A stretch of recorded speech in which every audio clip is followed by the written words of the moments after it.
True Story Media. Vitamin Water Zero Sugar has great taste, zero BS, and obviously zero sugar. For those with zero room in their calendar, zero patience for slow walkers, those who get 0 hours of sleep on a Saturday night, have zero filter, zero given, and zero interest in grabbing a plain, boring water. Grab a delicious Vitamin Water Zero Sugar today. Hey everyone, it's me, Javier Leyva with the Pretend Podcast, and I'm joined today by Kristen with the Murder She Told podcast and Sean with the Sins and Survivors podcast. What? Are we doing this again? We are doing this again.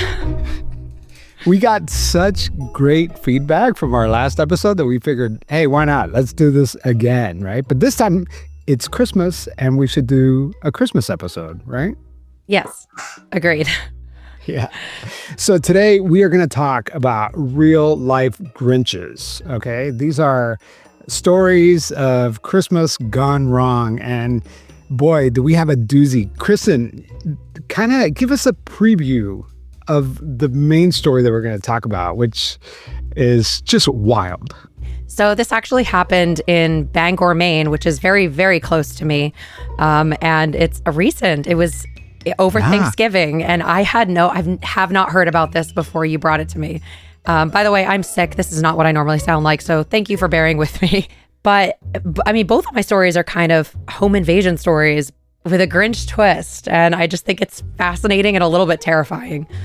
Let me add a little bit to your tease, because after we found this story, and like you said, it just happened, just happened. And I quickly whipped up an email to the Bangor Police Department asking for a records request, not knowing what I was going to get. I was just like, hey, here's the suspect. Here's the case file. Like, give me whatever you got. And like Christmas morning, I got the files, and it is crazy. You guys haven't seen it yet. No. Get in here. Champagne lovely in here. Oh my God. I got body cam footage of the incident. Oh my God. And so we'll talk about this. We're going to save this story for last, because it is a banger of a story. Oh my God. I love though that this is so on brand for you. Like, I didn't even think to do that. And the fact that you were like, I'm going to go get that body cam footage. Like, I'm so excited. Yeah, was there a dog dressed as a reindeer in any of the footage, or? No, but there is a pet involved. Involved. Okay. Yes, and we're gonna get to that. It's such a crazy story. I can't wait. All right, so why don't we just jump in there, Kristen? Why don't you tell us about the first story that we're going to talk about today? All right, so the first one that I have for you is it's in a suburb of Dayton, Ohio. Please, I might be butchering this, but Vandalia, Ohio. Sounds good to me. I usually look up the names, and I'm very meticulous about it. I'm going to say that I did not do that. But Vandalia, Ohio, it's a suburb of Dayton, and this is in 2011. And there was a resident who discovered somebody putting up Christmas decorations that broke into their home. So police said that the man was allegedly high on bath salts, and he entered this home and began hanging Christmas decor, which I kind of love him for that. Like, I mean, if you're going to break into a house on bath salts, like the best thing that you could do is just be like, I'm going to go decorate for Christmas. Can I be honest with you guys? What? I don't even know what bath salts are. It just sounds like something you get at Bed Bath & Beyond or something. Yeah. But then the first time I ever heard about bath salts was that guy in Miami that ate the guy's face under the bridge, remember? Yes. That story. And then I was like, oh, bath salts. They're a lot more menacing than I realized. It's also kind of like a little time capsule, because this case happens in 2011, but I feel like back in 2010, 2011, 2012, bath salts were like the go-to high, and it was like a huge news thing where people were talking about bath salts, and it's a cheap way to get high, and I don't know. It was a trend for 2011. It made him be like a interior decorator? Apparently. It like turned him into like a little Christmas elf? I mean, like, I feel like with bath salts, you never know what you're going to get. Like, you might eat someone's face off like a zombie, or you might get into the Christmas spirit. It's either way, great HGTV concept, right? Right? Yeah, it's true. Decorating with bath salts, you know? So Terry Trent, he's 44, and he was arrested on a burglary charge. And there was an 11-year-old boy who found Trent sitting on the couch after he had decorated parts of the house. And police said that Trent entered through a back door and just made himself comfortable in the house. He lit candles on the coffee table, on the kitchen table. He turned on the TV. I really want to know what he was watching. I'm like, this is a real story? This is a real story. I'm like, were we watching Elf? Were we watching It's a Wonderful Life? Are we crying at the end of Home Alone 2 when he gives her the ornament? Like, where are we? He also hung up a Christmas wreath on the back garage door. So he's going all out. Like, he's full on bath salt interior decorating. We're all envisioning Will Ferrell, right? Like, this is all... yeah, definitely. Like in the department store. Yeah. Hey guys, have you seen the place? Mm-hmm. It's pretty good. It's a little too good. Corporate must have sent in a professional. So then when the boy came in, he saw him watching TV and playing with his toys. And then he called his mom, who was next door at the neighbor's house. And the boy's mother told the police that he tried to apologize and he was polite and he was sorry that he scared the kid. And he was arrested without incident, even though police did find that he was carrying a pocket knife. Oh, wow. But that's, to decorate with, right? Yeah. And no explanation. Like, it wasn't like he was like, oh, I thought this was my brother's house or anything like that. It was just totally random. Not that I'm aware of. Swept up and just possessed by the Christmas spirit through these bath salts. Wow. He did. A coworker did describe him as normally a very caring person. He's involved with Boy Scouts. He's involved with the local church program. And it just seems like he had an off day. Or like a really on day. I mean, I love Christmas decorating. So yeah. So he was like, here we go. Let's just make it happen for this family. I want to know if it looked good. Like, that's my question. So we should probably file a FOIA for the footage for that. Actually. Yes. Yeah, for some pictures of the crime scene. I might actually do this. You should. It's going to be like 2011, like digital camera photos probably, and not like body cam footage. So Sean, what do you got? You have a story for us? I do. I just came back from New York yesterday morning. So I actually have a New York City story for everyone. It was a really great trip. I mean, New York is just so much hustle and bustle at the holidays, people just running around, the lights, the tree, all the shopping. The story I have is actually from a part of town that I didn't get a chance to visit, which is the Upper East Side of Manhattan. So this happened in December of 2022. The NYPD had already been tracking Shanice Aviles, a woman that they knew was a serial burglar. Mm-hmm. So they saw her and she was going through the neighborhood and I guess trying doors, and she found one that was unlocked. So they kind of, followed her to see what townhouse she was going in. And this was completely coincidental. This was totally random, but it was Robert De Niro's townhouse. So according to the police, she just walked in, the door wasn't locked, no alarm, there's no security. And then she just began taking the wrapped Christmas presents from underneath his tree and I guess playing with his iPad. Meanwhile, Robert De Niro is upstairs in the house asleep and his daughter was at the house as well. And I just think, to me, that is the most bizarre part of the story, I guess, because he's such a famous A-lister that he was just in New York City with his door unlocked. I mean, it's not unsafe, but it's definitely not one of those, communities where people say we just leave our doors unlocked because it's so safe. So it's just that he was home and the tree is lit and she just walks in and starts taking his gifts, but the police were like basically right behind her.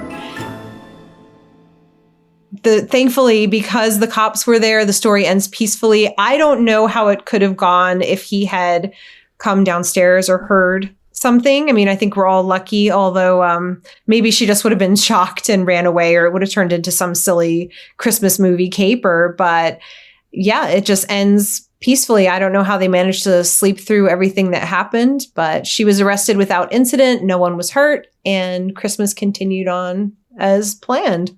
And I just was thinking, I don't know who the person was who left his door unlocked, but I am glad it wasn't me, because I wouldn't have wanted to be yelled at by Robert De Niro. Well, I could imagine if Robert De Niro would have been there, he would have been like, "You talking to me? Yeah, right. You talking to me?" I will say that the Upper East Side is a fairly safe neighborhood. I lived in New York City for a really long time. And it's obviously a very wealthy zip codes. It's interesting, like who you might stumble on if you just like randomly pick a house, because it's all rich people. Like somebody is somebody. But it's funny that it's Robert De Niro just because he's so well known, as opposed to like some hedge fund guy who you don't know.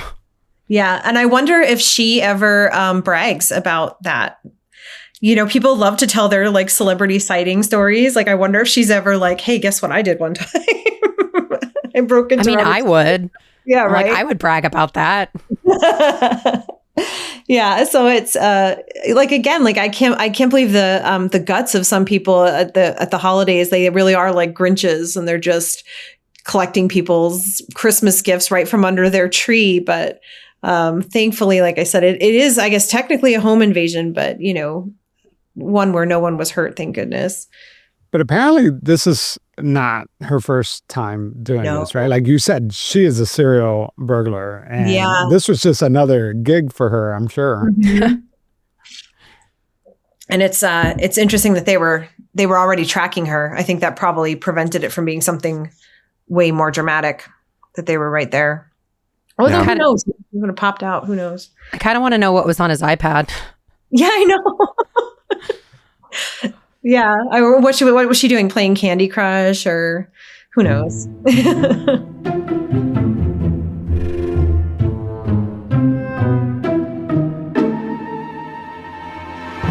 All right, so my story is next, and this is about 3 postal workers that really are just like the scum of the earth. If what they're saying about these people, if what their alleged crimes are true, I mean, they're just sick. They are stealing from underprivileged kids during Christmas.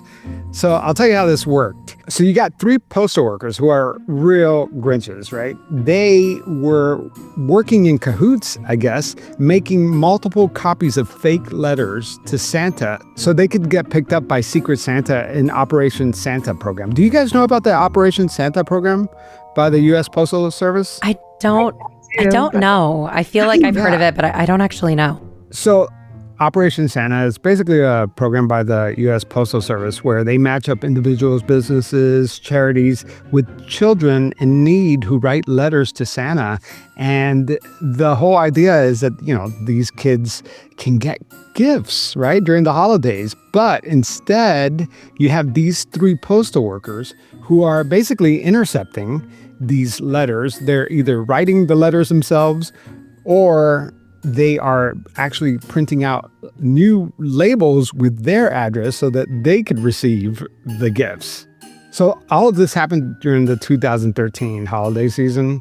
One of the postal workers who was involved in this scheme received a printer, 2 laptop computers, 2 tablets, clothing, bedding, gift cards, and other items. And one other guy got an iPad, laptop, headphones, boots.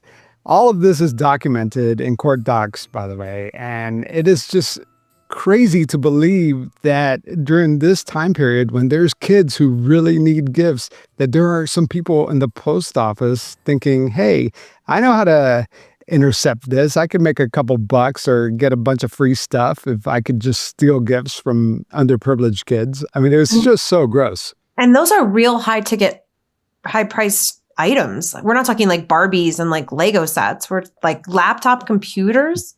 Yeah. Wow. It's really sad. I mean, that's like the lowest of the low. Yeah. It's horrible, but I'm so glad that a program like this does exist, Absolutely. right? Yeah. And there's way more, it helps way more people than, than the fraud that occurs. Right. Yeah. Yeah. Well, hopefully the post office caught on to this scheme and is keeping a closer eye on this. But I say bah humbug to these guys. Yeah, Seriously.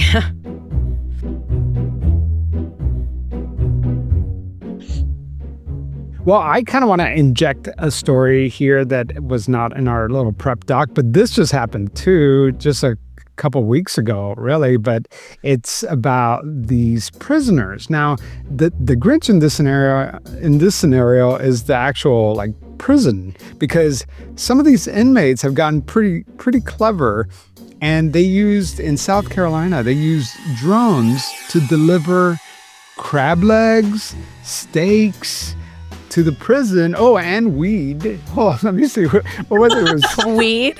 Yeah, I think it was because it goes really well with crab legs. Old Bay seasonings. Oh, so they were ready. Oh, and cartons of cigarettes because after a big meal like that, you need. So I just thought it was so clever because you hear about we live in this day and age of drones now, and everyone knows that people in jail have contraband cell phones and stuff like that. So they're communicating with the outside. So they're just getting their buddies to drop weapons into the prison or like contraband and all this stuff. But like these guys, at least they were just trying to have like a little Christmas dinner. And, the prison just came in and swept it away. And it's going to be a bad Christmas for those South Carolina prisoners. So who ordered it? I'm not sure. Like how did this get started? Well, this happens apparently a lot, like the whole drone contraband thing. And what I found interesting is that the prisons, even if they see the drone coming, they can't shoot it down. Apparently that is like some gray legal area for the prison. And it's becoming like a real big problem, drones and prisons. But this article that I read, and I haven't done too much research on it, didn't say who the inmates were who ordered this. But I would have to. But I'm looking at a picture right now. You want to see? A picture of the the goods? Yeah, let me show you a picture of the goods because this is pretty awesome. They even vacuum sealed some of it, so to keep it fresh. I love that there was Old Bay with it. Yeah, of course. A bottle of Old Bay, a carton of Marlboro, a big ass bag of weed. Oh, that's weed? I thought that was a steak. Oh my God. Oh, now I see the steak. steak. Oh my gosh, that is a big bag of weed. Wow. The bag of weed, just to give the listeners an idea, is bigger than the steak, okay? Bigger than the steak and the crab legs combined. Yes. I thought that was almost steak as too. long as that carton of cigarettes. I Yes. think. Yes. Oh, It's just, that's the biggest thing in the picture is the weed, I guess. Yeah. Wow. That is awesome. so funny. Who ate it? I'm guessing that probably the cops ate it, and they were like prison guards. That's diabolical. That's wrong. I wonder if they put any like dry ice with it, or like how did they far keep did it this? have to travel? Yeah, probably not very far. But in my area, there used to be like drones that would deliver ice cream. Do you guys have that where you live? No. I don't think so. Yeah. Drones, they're getting better and better. It delivers ice cream? Like you can order ice cream and a drone will just deliver it to you? Yeah, it drops it right in front of your door. Yeah, That's an important service yeah. that we all need. Exactly. Because you just never know when you're going to need a pint of ice cream, right? You don't. It's an emergency. I love how it was the South Carolina Department of Corrections that put that out in the world. I love that. They loved it. Come on. They're like, this is cool. All right. So when we come back, we are going to talk about this case that Kristen is going to talk about from Bangor, Maine, where she's from.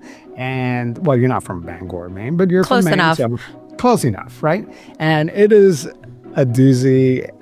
I can't wait to talk about it. So we're going to get into it after the break.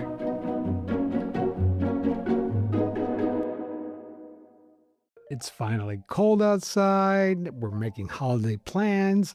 And this is the time of year that I just need my wardrobe to work, to look sharp, to feel good, and something that I'll actually reach for in the closet. Lately, my go-to wardrobe is from Quince. Quince has what I need, like Mongolian cashmere sweaters for about $50. Who knew I needed that? But it's $50. You normally would drop $200 or more for the same type of sweater. And wool coats that hold up to daily wear and still look pretty sharp. For me, the most important thing is it needs to fit. And their denim fits right and it feels good. Same as the pants and the chinos. The outerwears are solid. The down jackets, the wool, the leather coats. I could go on and on. But all of this cozy stuff is going to keep you warm in the cold. So here's the model that I could get behind because Quince partners directly with trusted factories. They have high standards, real craftsmanship.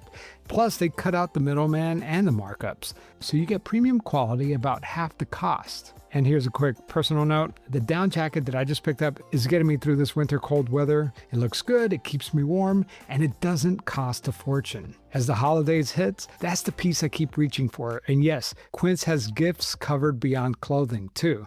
They got home, bath, kitchen, and travel. So get your wardrobe sorted and your gift list handled with Quince. Don't wait. Go to quince.com/pretendpod for free shipping on your order and a 365-day return. Now available in Canada too. That's QUINCE.com/pretendpod. Free shipping and 365-day returns. Quince.com/pretendpod. In this economy, let's not let big wireless and your overpriced phone bill suck the joy out of the holiday seasons. Because right now, all of Mint Mobile's unlimited plans are 50% off. You could get 3, 6, or 12 months of unlimited premium wireless for just $15 a month. They say it's their best deal of the year. Oh, and don't worry, you could bring your phone and your number over to Mint. There's no contracts, no nonsense. I recently started using Mint Mobile and I was super impressed by the signal that I get at my house. What a concept, right? For a long time, the only way I could make a call at home was with Wi-Fi. And now with Mint Mobile, I get a signal. Plus, it's a lot more affordable. So turn your expensive wireless present into a huge wireless savings future by switching to Mint. Shop Mint Unlimited plans at mintmobile.com/pretend. That's mintmobile.com/pretend. Limited time offer, upfront payments of $45 for 3 months, $90 for 6 months, or $180 for 12-month plans. Plan required, $15 a month equivalent. Taxes and fees extras. Initial plan term only. Greater than 35 gigabytes. May slow when network is busy. Capable device required. Availability, speed, and coverage varies. See mintmobile.com. All right, so this case actually happened a couple weeks ago. It happened over Thanksgiving, and it's in Bangor, Maine, and there's not a lot of details on it that I could find, but that will change. We will get to that. So a man in Bangor was accused of breaking into a family's apartment and opening up all of their Christmas presents, which I'm actually impressed that they had all of their Christmas presents ready to go on Sunday, November 25th, this year, 2025, when that happened. So apparently they did. And Jose Harvey, who's 50, broke into their house, and somebody called and reported that someone had broken into their apartment and was sleeping on their couch and refused to leave. But that's all we knew, right? Like that was it. Yeah. He made himself cozy. There was no names, other than Jose Harvey, we had Jose Harvey's no idea. it. Yeah. Right? So the tenant told authorities that they found all of their Christmas presents unwrapped, and then they see this man sleeping on their couch. And he couldn't provide any logical reason why he was in the apartment, and he was charged with aggravated criminal trespassing. And unlike Sean's, bath salt guy, or who was the bath salt person? Was that you, Kristen? Oh, that was me. Yeah. Oh, yeah. That was the Ohio bath salt incident. Yeah. Unlike your bath salt guy, he did not decorate the place. He did not. He just took. He did not give. He took. Yeah. Wow. Well, I don't know. This story really piqued my interest. I was just intrigued by the lack of detail out there. And so it literally, guys, I know that it seems impressive. It took me 5 minutes to write an email to the Bangor Police Department. And it was a very generic email. Like I didn't ask for anything specific, but a couple days later, it didn't even take that long. A couple days later, I get a zip file with like 21 gigs. Okay. And I'm thinking, what the hell is in this thing? I mean, that's Christmas, getting a FOIA where you have that many gigs. Yeah, that was like Christmas morning. And so I want to share with you what I found because you guys have not seen this. I have not. And I love that you did that so much. Yeah. And, this is such it seems like a silly story, but it's about to not get silly because, on the surface, we hear about these stories and there's no detail and they sound funny.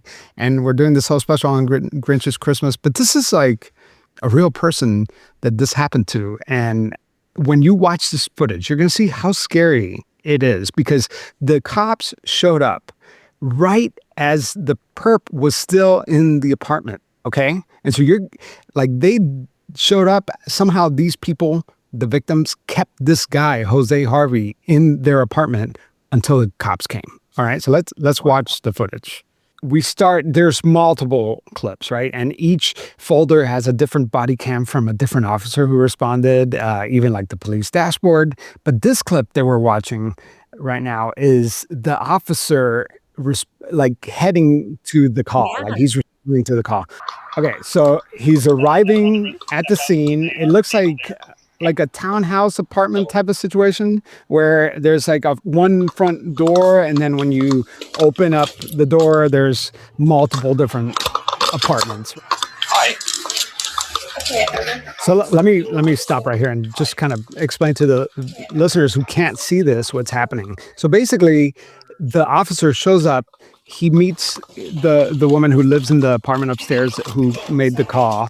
They go upstairs and they walk into the living room, and the boyfriend is wearing his underwear. I mean, he's just like, you can tell they just woke up. And this Jose Harvey guy is just standing in their living room. You can see all the Christmas stuff. Get in here. Some champagne, lovely in here. Well, you guys live with anybody or no? No, it's just us. Champagne, lovely in here. Beat it. Let's go. Okay. And this is what bothers me the most about this is that the cop shows up and he's just like, "Hey, get out of here, scram." Okay, so now we're watching, we're watching video of them going. The officers following Jose Harvey, the perp right here. He's following him downstairs. But I wanted to stop and kind of get your reaction so far. First of all, I love that Jose is wearing red plaid, like buffalo red plaid, because it kind of makes him look like Santa. Yes. Like a really creepy Santa. And he's also got like something green in his arm. Yeah. Like a jacket. It's his jacket, but he's wearing a hood, right? Like that's what kind of gives him the Santa vibe. that face. Yeah. He has a white beard, right? Yes, he does. He kind of looks like Santa. I just feel so bad for these people. Look, like he trashed the place. Yeah. Like it looks like they have like a nice place, They had the stockings up and everything. If somebody broke into my house though, and the police were on their way, I might put pants on. I think so. Like the fact that this guy is just standing there literally in his underwear. But I mean, think about it though. Like the fact that they were able to keep this guy in their living room, I don't think the boyfriend had time to go get pants. You know what I mean? Like he can't be like, hey, guy who just broke into our house and opened up all of our Christmas gifts. Could you just stay right here while I go get dressed? I mean, he seems kind of cozy. He seems like the Jose guy. He seems kind of cozy. Like he wouldn't have left if the police weren't like, all right, buddy, scram. And he's very chill. Like this one, he's very chill. As you're about to see. So, all right, let's play the rest of the video. Hold on. Who let you in here? Champagne. Who? Champagne. The guy that he drinks. He's saying champagne. So how did you end up in their apartment? I don't know. I just feel have to sleep with every day, I guess. And then he started up. He said, "Do you leave?" I said, "Okay." I just got the champagne and went open the door. Okay, somebody. Let me back up here. Clearly, this guy, there's something, either he doesn't speak English very well, or he's maybe on some kind of substance abuse. I don't know. He's not making himself very clear. He keeps saying champagne let him in. The cop doesn't really know. So let's play the rest. I just like put champagne when I open the door. Okay, somebody invited you in here to drink champagne? No. His name's Champagne. Okay, so he invited you into his apartment and you stumbled into somebody else's apartment? I guess so, sir. Completely unacceptable. And that's the part that just blows my mind. The cop, he's like, why are you here? Who are you wanting to see? He kept saying champagne. And then he hands him his ID and then just sends him off. He's like, just don't come back here. Yeah, don't come back here. Like, hello, he was breaking and entering, but I don't know. What are your thoughts so far before we continue? It's kind of like the circumstances are really funny, but then like you said, when you see it, it's a little bit sobering. Like this. Yeah. I mean, I would be fully alarmed if this man was just in my house. And especially if they woke up in the morning, which it kind of like it looks like the timestamp is 8:45 a.m. So like he was probably sleeping in the apartment with them sleeping in it. And that's like kind of my worst nightmare. Yeah. Do you get the impression the cops know him or he has some kind of reputation with them? It almost to sounded me. like that, right? Like he's like Jose Harvey, almost like he knew who this guy was. Yeah, like he knew who he was. Like you're on Jose, like or whatever he said. Here he goes again. Jose Harvey. I couldn't tell if he was like calling in to see what the station had on him, or if it was something like he was familiar. Yeah. I don't know. But there's a lot more. Like now the officer, the one that responded that we were listening to, he hands over Jose Harvey to a female officer and Jose Harvey goes out with her, right? But now he goes back upstairs to check on the victims. So let's play the rest of this. Oh, you could have done it worse. We were to bed last night. What time did you guys go to bed last night? We went to bed pretty late, so. 1 a.m. There's a video. I didn't show you the camera. What time does he come in here? There's no video of him entering, but there's a video of him walking around at 7. So I don't know how he got in. Was your door locked or? Yeah, but there's no video of him entering. I get notifications on my camera for every movement. And there's a video at 1 a.m. And then where was he when you woke up? he was just laying on the couch. They came out to go to the bathroom, and so you guys are in there? Yeah. As far as we know. And then the next thing was at 7:56. He's just walking around. Oh my gosh. There's a lot going on here. Like, what are you picking up from that last clip? Like I think they're terrified. Yeah. It really hit them. Like that could have been dangerous. They feel really violated. They're so confused too. Like she keeps saying, like, I don't understand how he got in. Right. And that's really right. So scary. like, it sounds like she has cameras everywhere. Like she could tell when she went to bed and he wasn't there. So that means he must have come in after they went to bed, but she's not sure how he came in because there's no footage of him coming in. And at this point, the boyfriend is fully dressed, obviously, because the situation seems to be under control, right? But she is shaken to the core. I mean, and understandably so. All of these Christmas presents were wrapped. Now they're all open and in use. And the bathroom has been destroyed. And he moved things around and put things in storage containers in the bathroom that were empty. Yeah. So do you think he had any idea you guys were even home? I don't think so. I don't know. Because I don't think he got it. Like he went through everything. So she's just trying to figure this whole thing out. It looks like something's going on in the bathroom. Like the crawl space door was open and one of the cats got out. And this is like just made a really bad situation worse. Chaos. And so now they're looking for their cat. I mean, I just felt so bad. But again, there's like this mystery of like, how did this guy get in? Because I was going to... What? This wasn't open. The window? So that's open now. So that's open. That is why? I think that's why it's not on the camera. And I think that's why the bathroom Looks broken. I don't know. So that explains how he came in undetected, right? Like he just snuck in through the window. So what ended up happening was that Jose Harvey, it wasn't like he was waiting for them to go to bed. They must have gotten home late at night. She said around 1:00 in the morning. They went to bed. Everything was fine. He wasn't there. And sometime after 1:00 in the morning, he snuck in through the window, must have fallen asleep. And it wasn't until the morning when he started, opening up all the gifts and just messing up their living room.